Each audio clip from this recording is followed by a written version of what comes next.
Okay, good morning, all. We are speaking with three organizers, residents of Lowell this morning, people who are with Residents United against the proposed data center in Lowell, in the Lowell area. And so, welcome to you all. So glad you can spend some time with us this morning. I guess the first question I have for everybody is that what prompted the three of you to get involved in organizing opposition to this proposed data center? Yeah, I I think can. it's a great Oh. question. I'm going to have Jamie get us started, but first, just a clarification. So, Jamie and I are in Lowell, right? Lowell's expansive, so across three governments. Catherine is regional. She's in Wyoming, though spends an incredible amount of time in Lowell.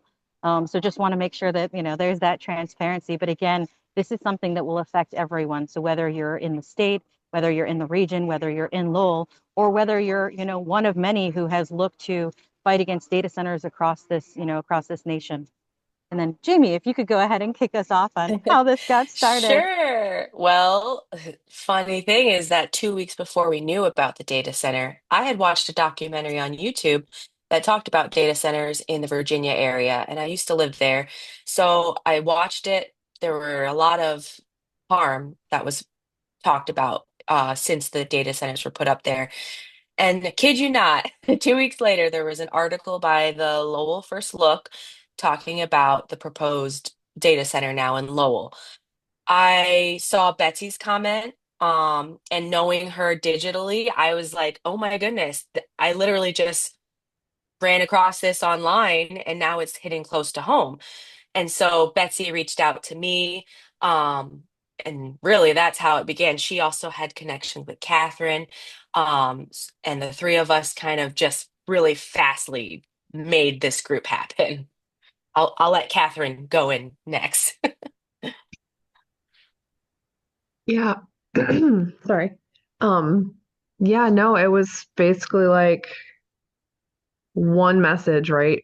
Hey, we've got this news article. This is happening like now. Should we go do something about it?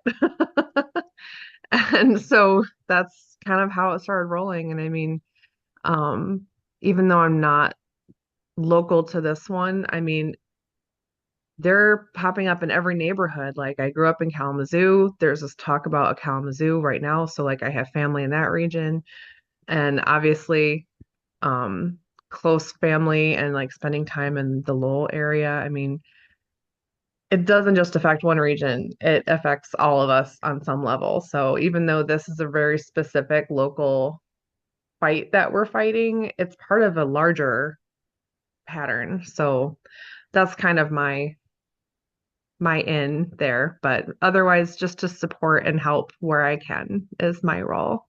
Great, thank you. Yeah, I mean, I think it's a great question. I think for us, really, it's like, um, and I shared this probably a week or so ago, but really, I mean, I think for us, like one of the things that happens, right, is that like you spring into action because you genuinely love and care for your neighbors, whether you know them or not. So, I shared with you a bit, like my background has been in environmental justice. The work I get to see has been things that people have done because nobody has been, nobody's been watching. There's a lack of transparency, or it's the need that like you see something and something needs to be acted upon. And so I really think for like Catherine, Jamie, and I, though Jamie and I had only known each other like virtually in recent years, it wasn't until this campaign that we actually had the opportunity to really come together. But I knew her as an area advocate, right? A local community champion, and much the same for Catherine. We're both small business owners. We both genuinely care about what's happening within our region and within our community. And, unfortunately and fortunately, right, because of the background of the work that I've done, um, that there's going to be, human health impacts, like public health consequences of this action. So while others are really looking at, dollar signs, it really, it brings up the question of what's the community benefit and why has the community not been brought into this in a really thoughtful way. There's been a bit of a bait and switch there. Yeah, yeah. No, thank you for that. Thank you all three for all three of you's comments. I guess the second question I have would be is that one of the news sources quoted the little city manager saying that he was aware of the proposed data center at least 18 months ago. Um, so I'm curious again, sort of, you've all sort of stated when you sort of found out about this. If you knew about it, a year and a half ago, what does that tell you about the lack of transparency and how decisions have been being made up to this point? Whoever wants to go first. Yeah, I think, Catherine, if you want to share a little bit about what we heard at the Lowell City Council with coffee, right? There was a woman who brought her poster or her handout that she had that she received about a year ago, Mm, telling about what they thought that park was going to be.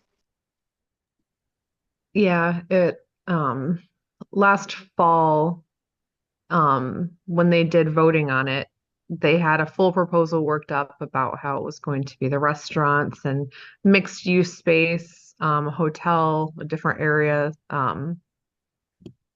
So a full sort of community space. You know what I mean?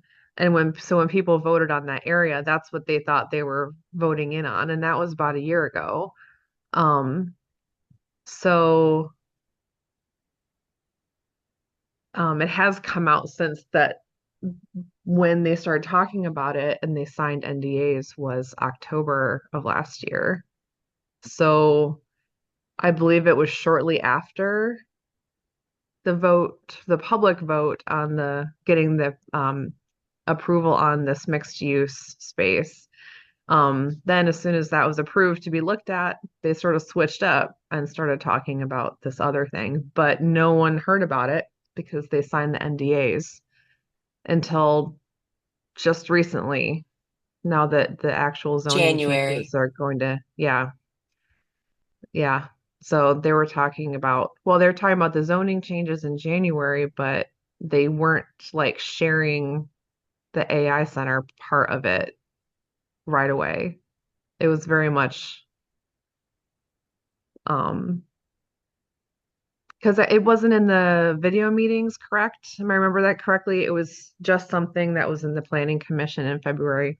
And mm, so nothing that was truly accessible to the public until very recently, which is when the articles came out.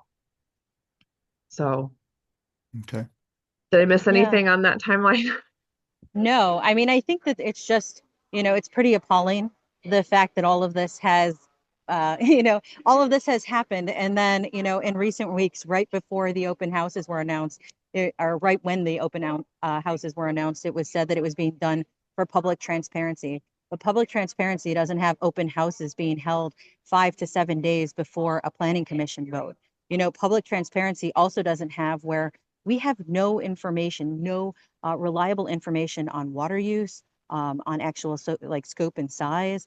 Everything has been piecemeal. Even when the developers gave a range of what they believe to be the water use, they wouldn't stick to it, right? So that has been reported as well. So I think, there's a lot of that as well as, comments that were more recently made at the open houses that are on video, where, the township supervisor had been, the question had been posed, whether or not they would be amenable to pulling this project back, if there was such, public opposition to it. And he was quoted as saying, like, no, like this is going to go forward. So if the township supervisor says it's going to go forward, what kind of pressure is on the planning commission? And the planning commission, we haven't gotten straight answers as to whether there's conflicts of interest here. So I think there's a lot at bay. Jamie. I just wanted to back up on that. I was at that recent township open house where the supervisor did say that. And then it was also followed up that he threatened the residents and said, well, if we raise the taxes for no data center, would you like that? Everyone said yes. And then, yeah, so I just wanted to comment on that. Yeah, yeah. Interesting the that he thought that would be like a reason for people to support it, and yet and everybody clearly was saying no. Well, we'd rather pay more taxes than have a data center. Yeah, Right, exactly. constructive. Yeah. I guess I'm curious. So we know that the Franklin Partners LLC is kind of the developer behind this whole sort of thing, and I'm wondering, beyond whatever the news stories that you shared with me, have you been able to find out anything else about them in terms of like their history or their involvement in not just development projects in general, but also just around, data centers, that kind of thing? Do you have any new or additional information you can share with people or not? Yeah, I think what we've been able to see, right, is that they do go into like heavy hitting players, right? So the fact that they are courting a top 10 US business to go ahead and develop this space, open up this space under, an LLC that's like much like the rest, right? They're, random LLC names, but they're big dollars behind them. And I think that tells us a lot. It also tells us a lot that they're the folks that were behind the more recently ill-fated push for Kalamazoo to have a data center. Residents pushed back, though now we're also seeing that they're looking to have hearings, after the first of the year. So again, they're folks that, they're going to look and see, is the pot simmering, the pot simmering, the pot simmering. Okay, water's boiling, it's overflowing. Let's leave, and then let's go back, right? So they do have a game plan. And with that, we stand, firmly in support with those that are opposing in Kalamazoo. We don't want, this to go to them or what they had to come here. We really want to make sure that people are able to, protect their families, have healthy communities, have affordable, utilities, and protect their natural resources. Okay, yeah. And I know that some of the other partners involved in sort of pushing it are Consumers Energy and the Right Place Inc. Consumers Energy obviously being the sort of the monopoly electricity company in the state, and then Right Place Inc., which is based out of Grand Rapids, which has a long history of supporting projects that benefit exclusively kind of the business community, the power structures, et cetera, and whatnot. In fact, I think the Right Place Inc. CEO Randy Thalen was quoted in MLive a couple of days ago stating that he thought that AI and data centers would be important because it would diversify the kinds of energy sources that we use, which I was puzzled by that comment. But anyhow, I'm just wondering again, being that Consumers Energy, which has been jacking up prices, rates for electricity for the last several years, and the Right Place Inc. because of their own history. I'm just sort of wondering if you have any take on like what also this project, what it says about this project that those two entities are also backing this.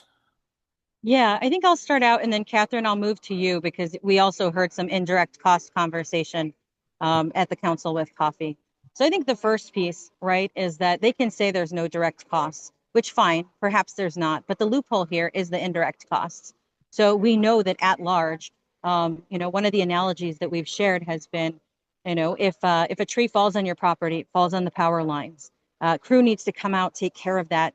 The servicing doesn't necessarily equate to you getting an invoice at your home. But over time, the number of those, all of those expenses get shared across, across the customers. So we're going to be seeing that. We also have heard that there is excess electricity, right? This is going to help because there's so much electricity within the grid. And yet, if that was the case, why are we hearing from folks, that their utilities continue to be raised during peak hours from consumers in the summer? I think very similarly, when we think of utilities, we also know that when it comes to water, any amount of water is too much. And the reason being is that we've seen that, in the summers, it's regular for Lowell Charter Township in the city of Lowell to be posting and letting folks know, hey, low water use day, right? So like use it for cooking, no watering your lawns, like no water for swimming pools. So how now suddenly is it cool for a big entity corporation to have water use, and yet local folks have been told, no use, big restrictions? Hmm. Catherine, I think there was an indirect cost that, a Lowell Light and Power had even shared that, like, yes, folks would feel. I wonder if there's something that you could add to that, though we recognize they're not an entity that would be servicing this space. Yeah, it was the one of the representatives from Lowell Light and Power, which would not be the one servicing, it would be the consumers. But um and their opinion was pretty much that, yeah, they may not directly bill you, but I mean that's how these things work. Costs are spread out. Yeah. It's the the bills that everyone gets that you pay for the services. And so if there's more services to have, I mean, that gets spread out. And so the Lowell Light and Power guy was pretty much like, yeah, I think, um, God, I'm trying to think back at the Lowell city meeting, open house, they had, notably not an engineer to ask questions about it, but it was a PR guy. He said, "Oh, I'm just in the PR, so I can't actually answer your questions about this stuff." But um, he sort of gave the same line about, you're not going to get a bill, but then wouldn't back, like, he's like, "Oh no, I can't guarantee no rate increases and this and that." So I mean, just the same thing over and over again. To any time he was questioned about, what exactly is the power usage? What exactly are we going to be expecting? Um, oh, I don't know. I can't tell you anything. Hmm. Um, so not even nailing down. I mean, the ranges that they were providing for people were wild estimates, ranging from like, oh, it's just your townhouse down the way to like the largest data center you've ever seen. I'm like, okay, well, that's a very large window. Could Hmm. you narrow? People were asking, like, I don't even need the ballpark. How about the county? Right. Like, give me like a little bit closer, because Yeah. without that information, how can you even begin to guess what even the indirect costs would be? Yeah. So, Okay. Great. Thank you for that response. Yeah. Um, Another next question would be just around, I mean, obviously, if this were to happen, right, um, it would probably have a larger impact both economically and environmentally than anything else we've seen in this area in recent decades. So I'm wondering how it is that you all are mobilizing people to get involved, and what are some of your main sort of talking points? I'm like, how are you approaching people about why they should be engaged in this issue? Yeah, I mean, I think it's a great question. And yes, we have heard, the economic bunny quote benefits touted, broadly.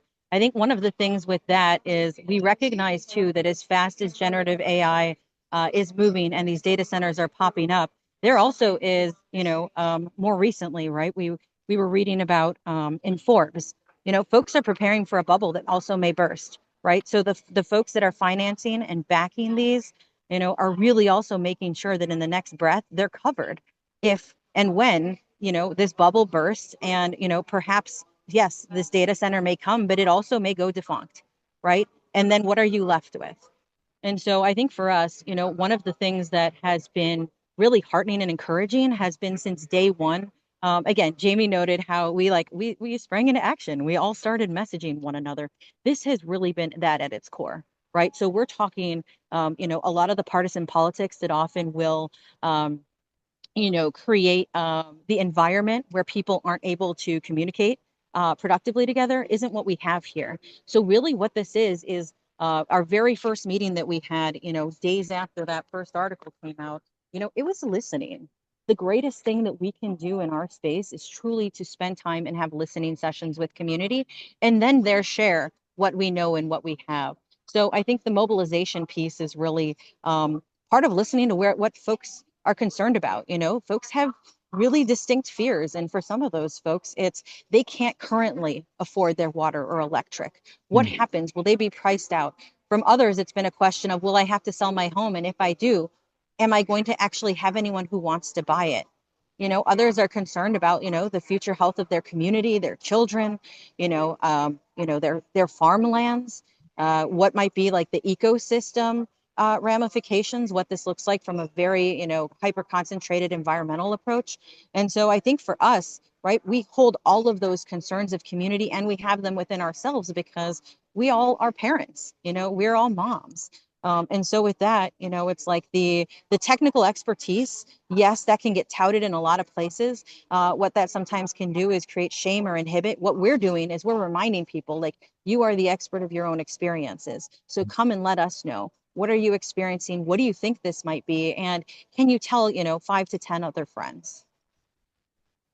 Jamie or Catherine, anything I missed there? No. Okay, great. Yeah, no, thank you for that response, Betsy. So I know that there's a meeting tonight and that a vote is going to happen. At least they're saying they're going to vote fairly soon around this. I mean, what else do you think needs to happen to create enough of a groundswell to at least delay a vote, or if not, even a bigger win? What else do you think needs to take place for that to happen? Yeah, I'll start and then I really welcome Jamie and Catherine to jump in. I think for us, that groundswell is already happening. So, we launched our change.org petition mid last week. Already we're close to 500 signatures. Hmm. We know that we have folks in other communities also that are rallying behind us.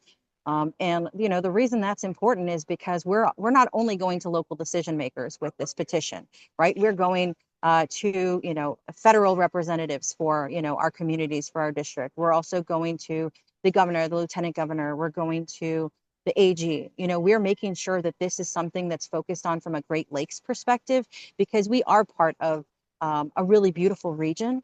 So I think those are some things that we're concentrated on. I think things that could be real interesting game changers is going to be that tonight we're anticipating huge crowds. So if you even have a fraction of those, um, 450 plus signatures, those people come out, we're going to see that we have a space that has a capacity of a little over 100, Hmm. right? Or at 100, somewhat approximation. We know that high school, local youth from Lowell High School are bringing out their clubs, right? They're Hmm. bringing out their teachers. We're hearing from community members that are bringing out elders. Folks are trying to coordinate and figure out like who can do childcare, how can we make sure that we're present? So if you had all of those community members come out, we far exceed what that capacity is for that space. We know that individuals, those on the line and also those within the group, um, have also reached out and asked for Hmm. venue changes that, people didn't hear back on. Why is this not being held at the high school? Why is this not being held in a space where you can have, that greater inertia, that momentum from community? Well, we know the answer because they can let 100 folks in. They could pack that 100, with any of their, family and allies, and they could close the doors so that the fire marshal isn't called. We've encouraged our group to, monitor, arrive early, save seats, make sure that for those that are going to need, rotation, tap in, tap out, you're present. So I really think that, this tonight is important for the recommendation that will come out of the Planning Commission, but really all eyes are on December 15th when the board will vote. We've got, coming up an organizing meeting on Friday. This coming Sunday, we'd love to have people come and rally with us underneath on Main Street, the old theater marquee. We've got marquee dates, with some supportive No Lowell Data Center messaging coming up today. We have them on Sunday and next Monday. So again, we're looking at the long haul. And I think part of the long haul also means that we're, exploring any and all means necessary to stop this. Catherine or Jamie? Do you want to go, Catherine? Um, I guess so. Yeah, going back to, what we think we'll need. I mean, I think it's just all about getting the most information out to as many people as possible. And then hopefully that means pulling people forward. Um, and what hopefully will happen is that there's enough public pressure on the township members that they will at least, you know, either at least one is already decided, but if there's more that can be persuaded by the public to at least stop and think a Hmm. little bit about what's going on. That's usually what we're seeing in a lot of these cases, right? Is that they're doing the 6 months. Okay, we'll look at it in 6 months. Okay, we'll do this. Um, but just to stop and acknowledge what's happening and what the consequences may be and like listen to people, I think is going to be that's what we're going to need Because if they're not willing to be transparent from the get-go and they're not willing to listen to the people in their district, that they're part of the community. They're not just representing them, they're part of it. Mhm. So if they can't even stop and listen, that's the main thing. And that's going to come from community and people coming out and trying to make them listen. So I guess that's what we would need. Okay. Yeah, I know. I'll just I start. share what. Sorry, Oh, I will keep go ahead, rambling Catherine. as long as I'll You're let good. you. I just gonna say what they say, and then also tonight is a big factor in the rezoning part, and I know a lot of residents are gonna bring up the rezoning factor. The business park is currently zoned for an industrial plan unit development, and this specific rezoning allows a hyperscale data center under its current framework. So there's based on the documents that are available to the public, the way that the rezoning is worded is very like, oh, if you don't know, go into detail, you're gonna not realize it. And then supposedly the changes in March now require that the site plans have environmental assessment prior. So tonight, though, they are trying to rezone to light industrial with language specifically adding the permitted data center construction. So tonight, I'm putting pressure on the people up there in listening to our demands and how this will affect our community. That's what Great. I wanted to add. Yeah, perfect. Um, yeah, well, thank you all so much for sitting down and talking with me this morning about this critical issue, this important issue that affects not just folks in Lowell, but in the surrounding communities and across the state, arguably, right? And thank you all for what you've been doing. And to me, this is what these are the kinds of things that always gives me hope that people are not just throwing their hands up and saying there's nothing we can do to stop this or change these kinds of things. So I'm really grateful for all your efforts around this work. So thanks again for spending some time, and I'm gonna end the recording here.